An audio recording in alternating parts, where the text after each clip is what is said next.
Nasa episode 15 na ang hit romantic series na What's Wrong with Secretary Kim.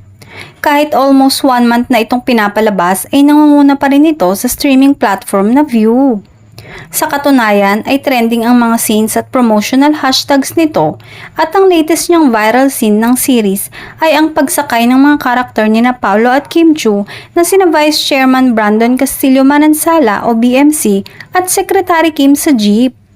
Ligaw mode kasi si BMC kay Sec Kim at todo niya ito sinasamahan maski sa pagsakay nito sa jeep. Ayon sa Kim Pao fans, nakakatuwa ang reaksyon ni BMC na first time sumakay ng jeep at maranasan ang makipagsiksikan sa mga kapwa pasahero. Kitang-kita naman ang totoong kilig ni Kim na sinamahan siya ni Paolo sa pagsakay sa jeep kahit na worried siya sa boss niya na hindi sanay mag-commute.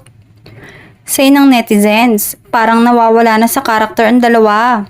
Kahit nga daw cut na ang eksena ay tuloy pa rin ang sweetness ng dalawa.